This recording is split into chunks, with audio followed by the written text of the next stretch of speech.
Salut les PlayStation et bienvenue sur la petite chronique de Spyro le Dragon. D'abord, avant de commencer cette vidéo, je tiens à vous présenter à tous mes meilleurs vœux pour l'année 2016. Je sais que je l'avais déjà fait dans la précédente vidéo, mais en même temps j'avais un peu triché puisque j'avais tourné cette vidéo quelques jours avant le nouvel an. Donc là, cette fois-ci, je tourne bel et bien cette vidéo en 2016. C'est donc la meilleure occasion pour vous renouveler mes vœux. Voilà, alors 2016 va être extrêmement riche en événements et en tests, puisque vous voyez déjà là toute la montagne de trucs devant moi, c'est ce qu'il va falloir que je teste pour vous dans les prochaines semaines. Idéalement, tout ça devra être fini de tester avant la fin du mois de janvier, donc j'ai du boulot. Et vous allez avoir plein de vidéos à regarder. Il y a aussi des consoles de merde, hein, mais je les ai pas mis dans le tas parce que je voulais pas vous les spoiler. Et tout ça va arriver aussi très vite, je pense, au courant du mois de février. Voilà, donc aujourd'hui ce qu'on va tester, c'est ce téléphone que vous avez déjà vu d'ailleurs dans plusieurs vidéos, le Yumi Fair, qui m'a été envoyé par Geek Buying. Voici leur petit logo, je le remercie chaleureusement. Le lien vers ce produit sur leur site sera bien sûr, comme d'habitude, dans la description de la vidéo. Yumi Fair. Fair, ça veut dire juste. C'est un peu bizarre comme nom, ça veut dire que c'est un téléphone qui est juste, trop juste, ou juste dans le sens justice. Est-ce qu'on en a pour son argent de justesse? Et bien, tout ça, c'est ce qu'on va découvrir dans le test qui commence maintenant. C'est parti! Bien, alors on commence par notre traditionnel unboxing sur notre non moins traditionnelle table basse en bois. Profitez-en bien d'ailleurs parce que je pense que prochainement je vais revenir à nouveau à une table basse en couleur blanc. Je trouve que c'est plus lumineux, c'est plus agréable pour les vidéos. Enfin, si vous préférez celle en bois, dites-le moi dans les commentaires, comme ça je la garderai, parce que voilà, j'hésite encore un petit peu à vrai dire. Donc, pour en revenir à nos moutons et à notre téléphone, on voit que Yumi a voulu mettre l'accent sur la feature star un petit peu de ce téléphone, c'est-à-dire le capteur d'empreinte. C'est vrai que pour un téléphone aux alentours de 100 €, le capteur d'empreinte est plutôt une rareté, hein. C'est quelque chose qu'on s'attend plutôt à trouver sur les téléphones à 175, 200, 300 €, même en Chine. Donc c'est plutôt une bonne surprise d'avoir un capteur d'empreinte sur un modèle comme ça, définitivement entrée de gamme, hein. Donc on peut voir ici un petit peu plus les caractéristiques. Donc c'est un Yumi Fair, je sais pas pourquoi c'est marqué 2007, hein. C'est pas du tout un téléphone qui est sorti en 2007, heureusement, hein. C'est la date de sortie du premier iPhone. On a 1 Go de RAM, 8 Go de stockage et le processeur est un MTK 6735, donc un quad-core, hein, je pense que c'est ça que veut dire le 4, qui tourne à 1 GHz. Et c'est Quality Check numéro 4 qui a fait la vérification de cet appareil. Un petit code barre, de l'autre côté il y a le logo du fabricant Yumi avec le modèle Fair et j'ai le modèle blanc. Voilà, et toutes les autres icônes ont été étonnamment écrabouillées là pour tenir entre les codes barres et le logo Yumi. C'est un petit peu bizarre, mais enfin bon, pourquoi pas, hein, ça nous fait une poubelle barrée un petit peu rigolote. On dirait presque un droïde du nouveau Star Wars. Bien, donc sur l'étiquette ici à l'arrière, qui est un petit peu le seul élément fantaisiste dans cette boîte qui est autrement d'un carton particulièrement triste et particulièrement cheap. Qu'est-ce qu'on a décrit? Android 5.1, voilà, les autres trucs on les avait déjà. Donc on est sur un écran de 5 pouces qui est HD, c'est-à-dire 720p, hein. IPS, donc malgré le fait que ce soit un téléphone entrée de gamme, on a quand même un écran d'une qualité correcte, ce qui est rarement le cas sur les smartphones entrée de gamme de chez Samsung, LG et compagnie, qui ont tendance à mettre du 540 ou des conneries comme ça. On a 2 mégapixels en façade et 8 mégapixels à l'arrière, donc c'est plutôt standard. Voilà, les tailles de l'appareil, on peut mettre 2 SIM cards, voilà, et a priori, ça devrait fonctionner sur les fréquences françaises, voilà. Donc c'est plutôt pas mal quand même. Bon, bah écoutez, hein, voilà, je pense que le mieux c'est d'ouvrir. On nous dit qu'on va avoir le téléphone, le chargeur et le câble USB, donc on va voir tout ça tout de suite. Voilà, un petit QR code, et puis bah allons-y pour l'ouverture de la boîte, hein. Alors, c'est vrai, je disais que le carton est cheap, après ça a du sens, hein. On est sur un téléphone entrée de gamme qui essaye de vous en donner le plus possible pour votre argent. Et si on veut vous en donner le plus possible dans le téléphone, bah, il faut vous en donner le moins possible dans la boîte qui l'emballe, hein. Plus on met de sous dans l'emballage et moins on en met dans le téléphone, c'est logique. Donc voyons voir si le téléphone est à la hauteur de l'emballage, j'ai envie de dire. C'est parti. Bien, alors ça s'ouvre d'une manière un petit peu inhabituelle, hein. On a un petit message de remerciement, merci d'avoir acheté un produit Yumi, bah de rien, hein. Surtout que moi je ne l'ai pas acheté, donc je m'en fous. Le téléphone dans un plastique, le manuel qui est vraiment très court, hein, 4 feuillets. Voilà, bon, mais au moins il y en a quand même un, il y a au moins le mérite d'avoir un petit manuel, bon, c'est pas très intéressant, c'est très exhaustif. On a ici un petit blueprint du téléphone, c'est étonnant, mais pourquoi pas, ça sépare en tout cas nettement le téléphone des accessoires, et justement, les accessoires, on a un chargeur, secteur, on va faire son petit sachet, on va le regarder un petit peu plus près, il ressemble beaucoup à ceux de chez Samsung. Ouais, plutôt joli, dans un plastique blanc laqué, ça brille, vous voyez. Et il y a le logo UMI, c'est logoté. Est-ce que tu veux bien faire le point? Voilà, donc il balance 1 ampère, donc c'est vraiment un chargeur de base. Vous n'aurez pas de recharge rapide avec ce petit machin.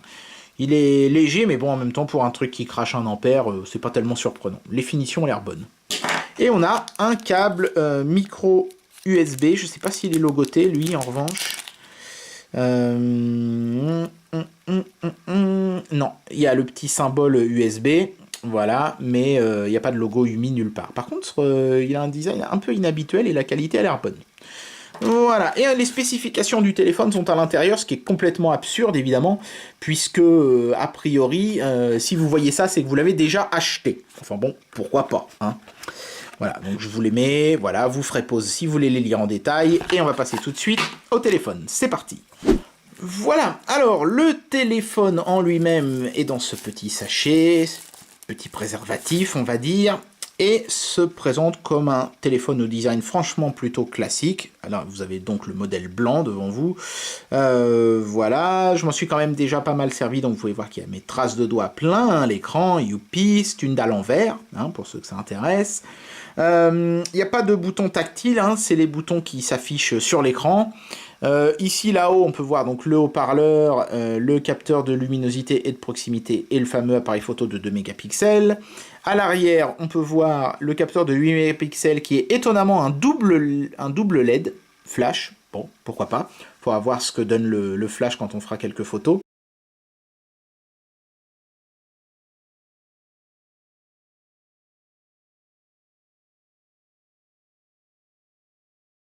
Et le fameux capteur d'empreinte digitale, ici, là, le fameux Touch ID. Et en dessous, il n'y a pas grand-chose, hein, le haut-parleur pour le son, et puis le logo Yumi, Design by Yumi in China. J'aime bien, ils ne peuvent pas s'empêcher de faire ce petit clin d'œil, ce petit croche-patte, j'ai envie de dire, à Apple. C'est amusant. Donc sur le côté droit, on a tous les boutons, en fait, hein, volume et power, ce qui signifie que sur le côté gauche, on n'a absolument que dalle. Sur le dessus, on a la prise jack 3.5 et sur le dessous, on a le micro pour les conversations et la prise micro USB. Vous pouvez aussi observer que sur tout le contour, on a un petit liseré en aluminium plutôt joli. L'arrière, lui, est en plastique et bien entendu, vous vous en doutez, il est amovible. On peut l'attraper par ici. Voilà. Donc il y a un petit toucher velours que vous pouvez certainement pas voir à la caméra, mais qui est franchement agréable. Donc en dépit du fait qu'on est sur un téléphone pas cher, Yumi a quand même essayé de soigner un minimum le look, même si bon, on voit tout de suite qu'on est sur un produit d'entrée de gamme quand même, hein, mais c'est quand même néanmoins intéressant. Donc ici on a la batterie. Une batterie de 1800 mAh selon le fabricant, mais encore une fois Yumi a raconté des bobards puisque c'est une 1500. On peut voir les 2 emplacements pour carte SIM qui sont tous les deux des emplacements micro SIM, attention. Et ici vous pouvez voir l'emplacement pour la carte micro SD, moi j'en ai mis une de 16. Le téléphone intègre 8 Go de stockage, c'est peu, mais elle n'est pas partitionner cette mémoire de stockage. Donc vous avez vraiment les 8 Go, enfin moins la place occupée par le système, mais disons qu'il vous reste 5 Go et vous n'êtes pas avec une pauvre partition système de merde qui peut accueillir que 1 Go 5 et qui va être tout de suite pleine. Vous avez vraiment vos 5 Go. Donc avec 5 Go plus une mémoire de stockage en déplaçant le plus d'applis possible sur la carte mémoire, théoriquement, vous ne devriez pas avoir de problème de mémoire. En tout cas, moi, j'ai installé plein de trucs sur ce téléphone et je n'ai jamais eu le message Memory Low. Donc, c'est plutôt rassurant. Alors, on peut voir que Yumi a utilisé pas mal d'astuces de finition pour économiser de l'argent, hein, sur ce téléphone.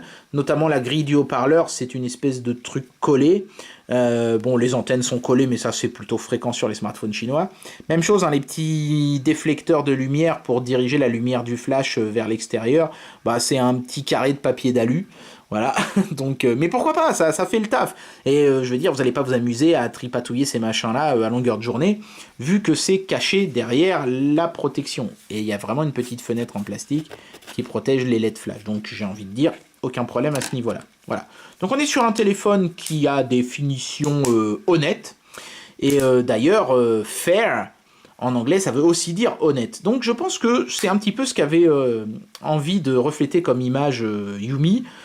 Avoir un téléphone qui est pas cher mais qui est honnête, c'est-à-dire qu'il vous en donne amplement pour votre argent. Donc maintenant, pour voir si tout ça se vérifie à l'usage, on va allumer le téléphone et faire quelques petits tests. C'est parti. Bien, alors, on arrive sur un écran de lock tout à fait stock Android, avec un raccourci vers l'appareil photo et un raccourci vers le téléphone, et donc ce petit cadenas qui me permet de déverrouiller. Alors, il y a le capteur d'empreinte, hein, mais pour une raison que j'ignore, au premier boot, il n'est pas actif en fait. C'est-à-dire qu'il faut d'abord taper au moins une fois son code de sécurité qu'on a entré dans l'appareil, et ensuite, toutes les fois suivantes, quand vous déverrouillez le téléphone, le lecteur fonctionne. Alors je vais taper ce code hors caméra, parce que c'est un code que j'utilise sur tous mes téléphones.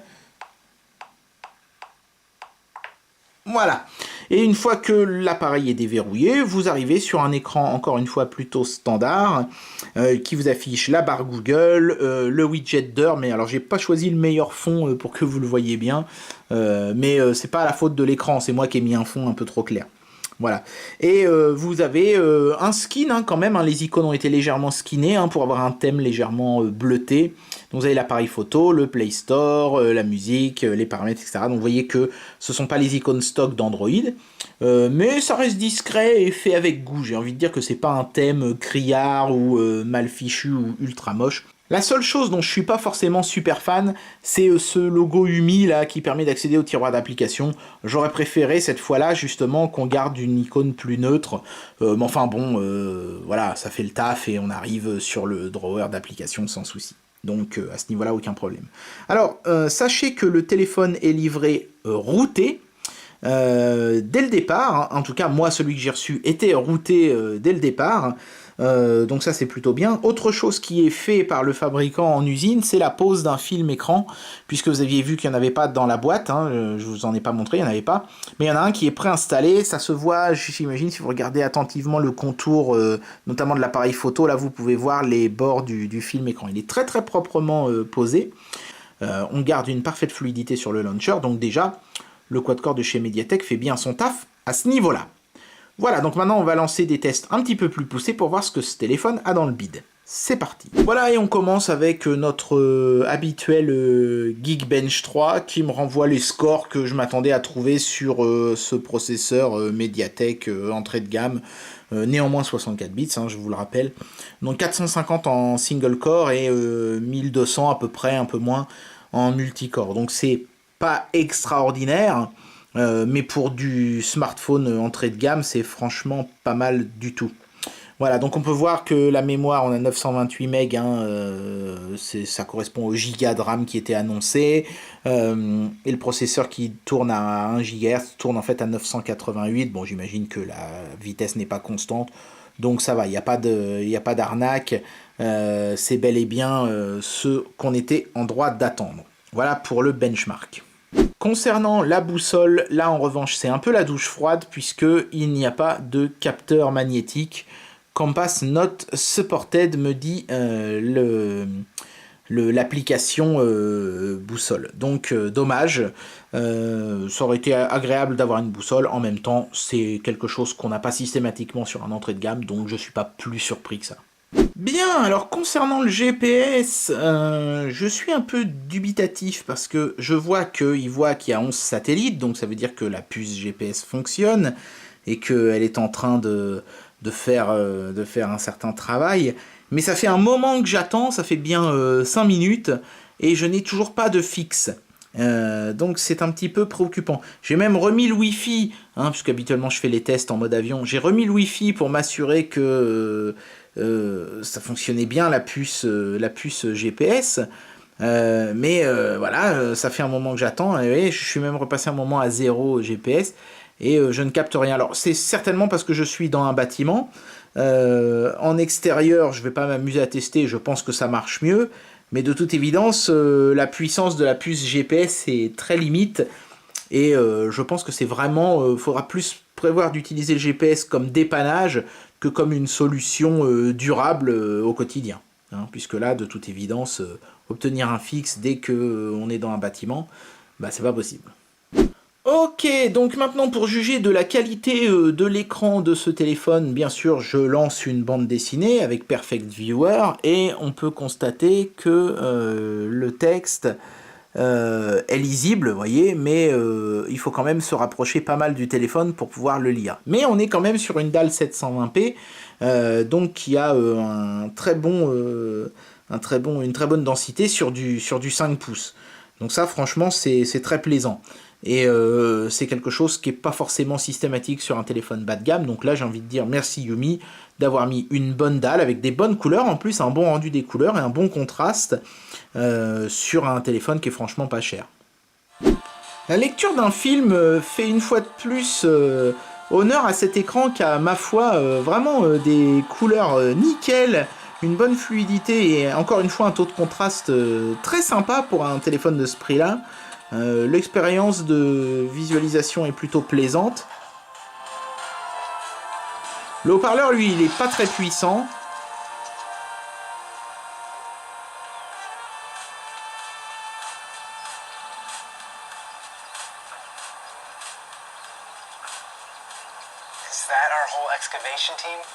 Et ça sature un tout petit peu sur les médiums, donc sur les voix des personnages, quand on pousse vraiment le truc dans ses derniers retranchements.